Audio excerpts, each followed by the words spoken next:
Welcome to Global Media Network, LLC. Passionate World Talk Radio Network is a wholly owned subsidiary of GMN. Our motto is educate, enlighten, and entertain. And this morning, our special guest is Eli Coberly, who wrote a book on War Are the Hearts of Men. So good morning, Eli. How are you? Good morning. I'm great. Thanks for having me. I am delighted to have you. Your book title caught me, and knowing man hasn't learned much in the 10,000 years he's been around. Could you please give a little bit of an introduction to yourself so people know who you are? Sure. The way I like to say it is I'm just a regular American who started looking around for truth in indigenous culture and ancient wisdom. So I'm an author and I'm a teacher of yoga and a student of philosophy and a Mayanist. So I study the illusions of society as well and the Maya people. And what did you find? People don't understand that the Mayans were pretty nasty people, but that was their culture, wasn't it? It depends on the time period ultimately. And I think that the illusion Maya means illusion in Sanskrit in the Vedic tradition and in Hindu area of the world of the true Indians, right? And so we have a sort of time period where people were living close to the earth and with the Mayans, and then other people came in and kind of changed it and controlled their central trading and all this and changed it into a more warlike culture. So I understand then that the Mayans put together glyphs, right, to show that was their form of writing, to let people know how their daily lives were, what went on within their religion.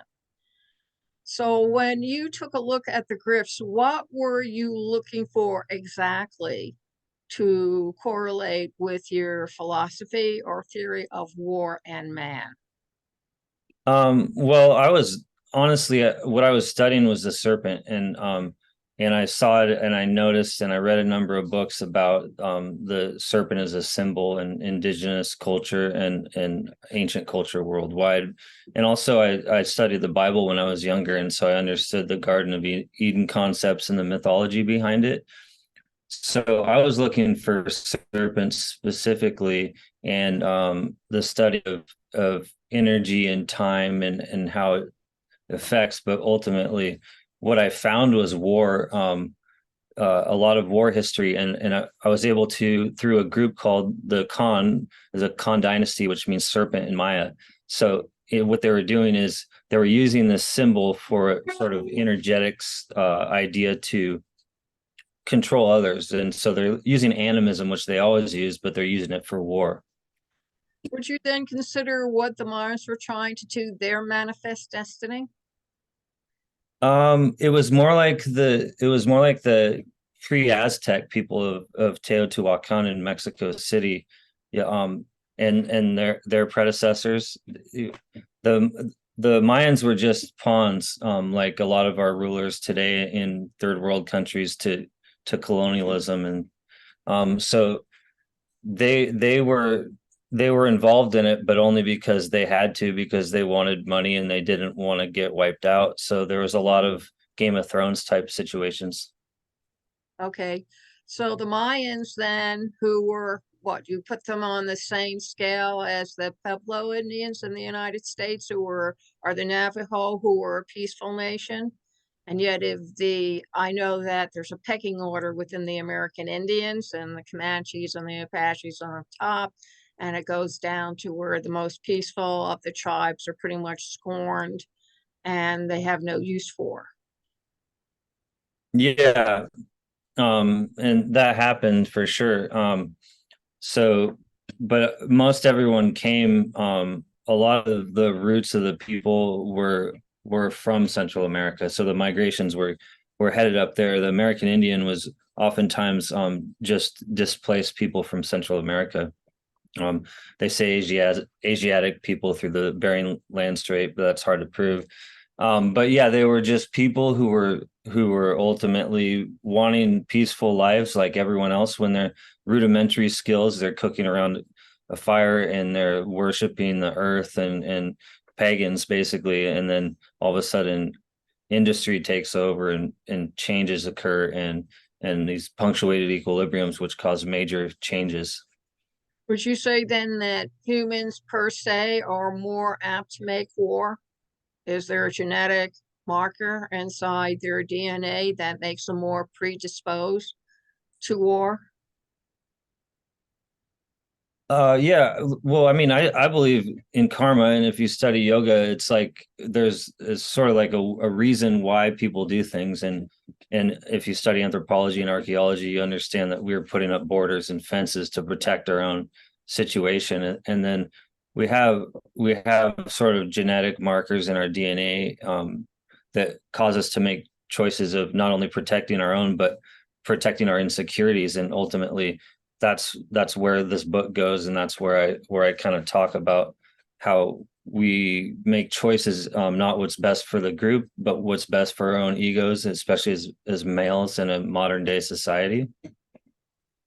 So as a result, the Mayan problem with war then is very current in today's countries with dispensing troops to different countries. For example, the Ukraine war would be somewhat up there with what the Mayans were going through in another larger power, other indigenous tribes, or the Spanish or the Portuguese who went through them pretty quickly. That would be the same type of problem. Absolutely, yeah. The colonialism, even the movie Star Wars, if you look at all those individual groups that sort of in the end banded together for rebellion, um, these these people were subjugated, they were controlled, and they were ultimately sacrificed to a war machine, and so that was just occurring, and so, but what I did is I it's all a metaphor for our current day society, and also a micro and macrocosm to the individual as a sort of geometric pattern on how we interact sort of with the cosmos, and it goes into the culture of these people and what they studied with the sun, moon, and stars, like the ancient yogis. Okay, so your book then pretty much is what, a political philosophical discussion of what happens when a civilization is approached by another civilization that's bigger or stronger or believes that they have the right to dominate over other people and then force them to adhere to their philosophies or to their culture and society. Yeah, absolutely. It's separate. I talk about myself and my own experience, and like you read in the first 2 pages about Yes. uh, abuse and that sort of thing, and how the individual is nothing more than a mathematical geometrical scale of the world as a whole. So it's like, how are we interacting, and then how are we treating the earth? We're treating ourselves this way, and so it's like an inside job how people are uh, manifesting their own destiny, right? Right. So you can also make it an argument that because we behave the way we do here, that if we go out into space, we will continue the same type of behavior. Yeah, I mean, and it's like once Africa's done, once we have our geopolitical wars, like I wrote about this, and talking at the end of the book, I talk about what's happening there, and now with Sudan and all these places in there, and it's about war for minerals and resources, and these people are getting decimated just as a result. And so once that's done, what's next? It's Mars, you know? Or the moon. They're looking Yeah. for the moon to supply their ore. I just find it interesting because there's so many things now going on that certainly would agree with what you're writing about. How instead of snitching out, if somebody larger comes in and beats you up or uses reverse psychology, then you are going to have to live with them rather than report them in. So it's easier to say nothing, everything is fine. I mean, this is a philosophy that has been found in many, many books, fiction and nonfiction, where the one pretty much becomes absorbed into the many. Yeah, you don't have a choice. You got to sweep it under the rug, and that's what they call dark masculinity. So is your book also about dark masculinity, how a man, and I'm sure women are the same way, they have to assert themselves, but there are many ways they can do it, and one of them is to become one of many, sort of like the cyborgs they created for science fiction? Yeah, my next book is sci-fi actually, but so it's about these qualities within the self, and the yogic philosophy talks about that of India. They say, well, you have a masculine and a feminine side, but it doesn't necessarily mean that like this quality is your sex. It just means that you have one or the other qualities, and there's a balance to be maintained, and that balance also is how the earth operates in its grand cycles of time. And the Maya people were perfect in their cosmovision for understanding this. Yes. So almost it is the yin and the yang of a person. They're two Yeah, sides, and neither one really wins, right? But they're constantly at war with themselves. right. It's a war within, and that's what kind of the title speaks to in my book, is like you're talking about this push and pull, or these polar opposites, and everything in every religion, and everyone talks about that. Yeah, it's the hardest thing is to find the balance within yourself, and act accordingly with a calm nervous system when you feel threatened. And do you say there's the way that you can try to control the chaos? Meditation. Okay. And whether if you're not good at meditation, just find a quiet room and still yourself inside. Well, they have the concept of the guru, and now with people say, "Oh, well, the guru is something antiquated, like because it was, you're your own guru." Well, if you've listened to or talk or you read Carl Jung, and he talks about the unconscious, and so if you're unconscious and you're operating from your shadow self, then how are you going to find truth through your individual meditation? I think it's important to find uh, meditation teachers that are true to tradition, because there's a reason why these things work themselves out in a cave for hundreds of years with different teachers. And so the mind to be quiet is just calming the nervous system, and that comes with the breath, and the breath is oxygen, uh, releasing the mind's thoughts. So if you're not good at something, it doesn't matter. I mean, ultimately, the concept is that we're going in a wheel of suffering, and it lasts many lifetimes. So you got many lifetimes to figure out whether you're good at meditation or yoga. I say practice makes perfect. Yeah, absolutely. Yeah.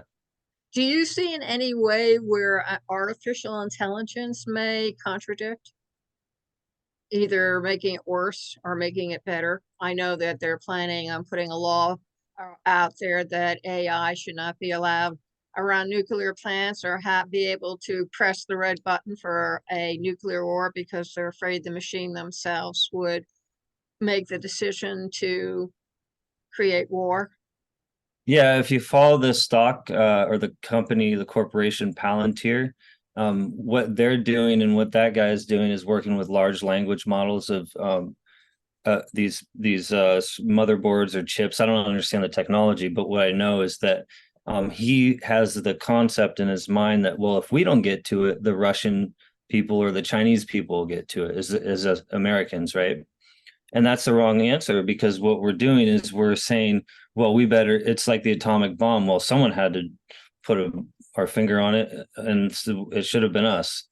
And so the justified action of one culture through religion and through a specific society framework is wrong. And so when artificial intelligence becomes a new religion, um, through our devices and our screen time, we're paying more attention to that than we are the earth, or Mother Nature, or God, or whatever our connection is. So ultimately, yeah, there's a in my next book, that's I'm talking about all of that, and it's all involved with how it could be an ancient past that we're not aware of.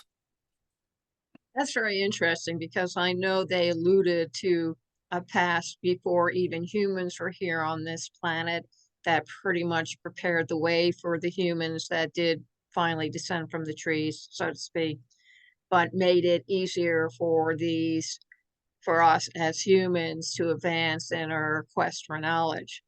2020, the movie pretty much also indicated that they also felt that that's what really happened, outside of the fact that a machine took over. But that shouldn't surprise anybody, should it? Because what we put into the machines are part of ourselves, huh? Yeah, and if you, it's kind of scary is if you go into how the information was obtained through all the Western elections, or the United States elections, through companies in Europe, and how all of our information is bought and sold, and we're marketed to every minute of our lives through these little boxes. And it's fascinating where we're headed. Hopefully it goes in a direction that's best for humankind, or at least evolution. Would you consider your book a good book to be introduced to high school students? War in the Hearts of Men. Yes. Um, I would say so, absolutely, because these days, high school students, if you ask them who George Washington was, and I watched this Bill Maher clip or something the other day, and it's, they're like, well, he was a racist slave owner. Well, they don't understand history, because they hear sort of one side or the other. Like if they're in Alabama, they might hear the side of like, well, Trump was right. And if they're in New Hampshire or Vermont, they might hear, well, everyone should be transgender, or everyone should have a specific idea on these political views of racism. But the fact is people did what their fathers did. Exactly. Exactly. And what they don't understand is that most of our people who formed the United States came from Great Britain, specifically England. And every single one of those gentlemen were schooled in London. They went to Cambridge, or they went for Oxford. So they had a mental set that was going to reflect that which they were taught. And you cannot judge them by 21st century standards, because in their world, what they were doing was perfectly acceptable. And these kids do not realize that. But I also know that a lot of these high school kids don't really understand history and how you can change it. It doesn't have to remain the way it is. And they need to learn that now. Yeah. And the thing is they've been exposed to society only through the computer, only through the internet. And like I can remember when I didn't even have a cell phone. I can remember when there was no internet. I can remember when there was a computer that was a bunch of weird numbers that were green. Well, I remember a computer taking up 3 football fields. Yeah. And television was just coming into its own in the 50s. When I Yeah. realized that 50 years ago, I was 20 years old, and I look back, I'm going, really? I don't feel that old. But if you take a look at the kids who were born right after World War II, they have gone through a huge technological leap, the same type of leap that their grandparents went through in the 1890s and made it past the Vietnam War. Hmm. Yeah, things are changing, but yeah, it changed so quick, these technological revolutions, industrial revolution, and the computer's even bigger. And so and AI is going to be even bigger than that. But yeah, I think those who forget the history are doomed to repeat it. And that's why I think history and philosophy is important. We can see cycles of time and how it happened before and what not to do. These are markers. They're not they're not boring, trivial things. They're poignant to societal mistakes.